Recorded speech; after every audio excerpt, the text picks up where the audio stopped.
நீங்கள் என்னைக்காவது யோசிச்சிருக்கீங்களா நம்ம ஃபாரின் போகும்போது டெபாக்கோ ப்ராடக்ட்ஸையோ சிகார்ஸையோ இல்லை சிகரெட்ஸையோ இல்லை ஆல்கஹாலையோ எடுத்துகிட்டு போகலாமா கூடாதான்ட்டு அப்படி யோசிச்சிருந்தா இந்த வீடியோ உங்களுக்கு தான். வீடியோக்குள்ளே போகிறதுக்கு முன்னாடி மறக்காமல் நம்மளை சப்ஸ்கிரைப் பண்ணிக்கோங்க. வாங்க வீடியோக்குள்ளே போகலாம். விஷயத்தை தெரிஞ்சுக்கிறதுக்கு முதல்ல நம்ம பேகேஜ்னா என்ன அப்படின்றத தெரிஞ்சுக்கணும். பேகேஜ் அப்படின்றது வந்து என்னன்னா, இப்போ ஃபார் எக்ஸாம்பிள் நீங்கள் இந்தியாவிலேருந்து ஃபாரின் போகிறீங்கன்னு வச்சுப்போம். அப்போ ஃபாரின் போகும்போது உங்களுக்கு தேவையான பர்சனல் ஐட்டம்ஸ் லைக் பேகேஜ், அந்த பேக் பேக் இதெல்லாம் எடுத்துகிட்டு போவோம் இல்லையா. இதுதான் நம்ம பேகேஜ் அப்படின்னு சொல்லுவோம். இந்த பேகேஜில் எந்தெந்த பொருளாக வைக்கணும், எந்தெந்த பொருள் எவ்வளோக்குள்ளே இருக்கணும், எவ்வளோ லிமிட் உள்ளே இருக்கணும், எந்தெந்த பொருளாக அந்த பேக்குள்ளே எடுத்துகிட்டு போகக்கூடாது அப்படின்னு சர்டன் லிமிட்ஸ் இருக்குது கஸ்டம்ஸ் லா படி. அக்கார்டிங் டு கஸ்டம்ஸ் லா 1962 படி ஒரு இந்தியன் ஃபாரினுக்கு ஒரு ட்ரிப்புக்காகவோ இல்லை ஒரு ட்ராவலுக்காகவோ இல்லைனா ஒரு ஜாப் ஆப்பர்ச்சுனிட்டிக்காகவோ ஃபாரின் போகிறாருன்னு வச்சுப்போம். அப்படி ஃபாரின் போகும்போது அவர் எடுத்து போகிற பேகேஜுக்கு 75,000 வரைக்கும் டியூட்டி ஃப்ரீ அலவன்சஸ் வந்து இருக்குது. இதுவே ஒரு ஃபாரினர் வந்து இந்தியாவுக்கு விசிட் பண்ணவோ இல்லை ஒரு அக்கேஷனுக்காகவோ வராங்க அப்படின்னு சொன்னால் அவங்களுக்கு 25,000 வரைக்கும் டியூட்டி ஃப்ரீ அலவன்சஸ் இருக்குது.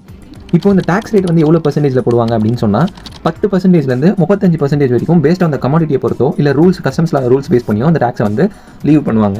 இப்போது ஸ்பெசிஃபிக் லிமிட்ஸ் ஃபார் பேகேஜ் அப்படின்றத பற்றி பார்ப்போம். அக்கார்டிங் டு கஸ்டம்ஸ் லா 1962 படி சில விஷயங்களை வந்து இவ்வளோ தான் எடுத்துகிட்டு போகணும் அப்படின்னு சர்டன் ரூல்ஸ் வந்து இருக்குது. சிகரெட்ஸ் வந்து மொத்தமாக 100 ஸ்டிக்ஸ் வரைக்கும் எடுத்துகிட்டு போகலாம்.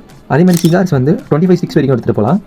அப்புறமா டொபாக்கோ ப்ராடக்ட்ஸ் 125 கிராம்ஸ் வரைக்கும் எடுத்துகிட்டு போகலாம். இந்த லிமிட்டுக்கு மேலே நம்ம எதனாவது ஒரு ஸ்டிக்கோ இல்லை ஒரே ஒரு கிராம் அதிகமாக இருந்துச்சுனாலோ அது கஸ்டம்ஸ் லா படி அதை அலோவ் பண்ண மாட்டாங்க.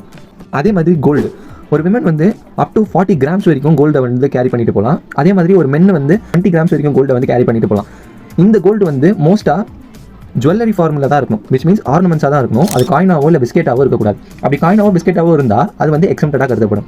இன்கேஸ் சில்வர் அப்படின்னு பார்த்தீங்கன்னா கிராமில் கணக்கு போட மாட்டாங்க, அது வந்து ருபீஸில் கணக்கு போடுவாங்க. விமென்ஸ் பார்த்தீங்கன்னா 1 லட்ச ரூபாய் மதிப்புள்ள சில்வரை வந்து கேரி பண்ணிட்டு போகலாம். அதே மாதிரி மென்ஸ் பார்த்தீங்கன்னா அப் டு 50,000 உள்ள சில்வரை வந்து கேரி பண்ணிட்டு போகலாம். இன்கேஸ் ஒரு பேசஞ்சர் வந்து தன்னோட கோல்டையோ இல்லை சில்வரையோ ஒரு பிஸ்கெட் ஃபார்ம்லையோ இல்லை காயின் ஃபார்ம்லையோ எடுத்துகிட்டு வராரு அப்படின்னு சொன்னால் அவர் வந்து மினிமம் அப்ராடில் 6 மாதத்துக்கு மேலே ஸ்டே பண்ணியிருந்தால் மட்டும்தான் அவர் வந்து ஒரு பிஸ்கெட்டாவோ காயினாவோ கோல்டையோ சில்வரையோ கொண்டு வர முடியும். கோல்டாக இருந்தால் 1 கிலோகிராம் ஆஃப் கோல்டு வரைக்கும் எடுத்துகிட்டு வரலாம். இன்கேஸ் சில்வராக இருந்தால் 10 கிலோகிராம் ஆஃப் சில்வர் கொண்டு வரலாம். இப்போது எந்தெந்த விஷயங்கள்லாம் கஸ்டம் ஆஃபீஸஸில் அலோவ் பண்ண மாட்டாங்க அப்படின்றத பற்றி பார்ப்போம். இப்போ நம்ம சொன்ன லிமிட் எல்லாம், அதாவது இந்த ஆல்கஹால் 2 லிட்டர்ஸ், அப்புறமா சிகரெட்ஸ் வந்து 100 ஸ்டிக்ஸ், சிகார்ஸ் வந்து 25 ஸ்டிக்ஸ், அப்புறமா இந்த டெபாக்கோ ப்ராடக்ட்ஸ் வந்து 125 கிராம்ஸ் இப்படின்னு சொல்லணும் இல்லையா. இந்த கோல்டு சில்வர் இதெல்லாம் வந்து நம்ம லிமிட்டை வச்சு பேசணும் இல்லையா. இந்த லிமிட் எல்லாம் தாண்டி நம்ம எதனா கேரி பண்ணோம் அப்படின்னு சொன்னால் அது வந்து எக்ஸம்ப்டடாக கருதப்படும் அக்கார்டிங் டு கஸ்டம்ஸ் லா படி.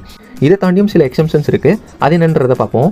Like fire arms, wild life products, dangerous drugs, chemicals, balms, இந்த மாதிரியான விஷயங்கள்லாம் வந்து எடுத்துகிட்டு போகக்கூடாது. இதெல்லாம் கஸ்டம்ஸ் ஆஃபீஸர்ஸ் வந்து அலோவ் பண்ண மாட்டாங்க. உங்கள் ஃப்ரெண்ட் யாராவது அப்ராட் போகிறாங்க அப்படின்னா அவங்களுக்கு இந்த வீடியோவை மறக்காமல் ஷேர் பண்ணுங்கள், மறக்காமல் ஃபாலோ பண்ணிக்கோங்க.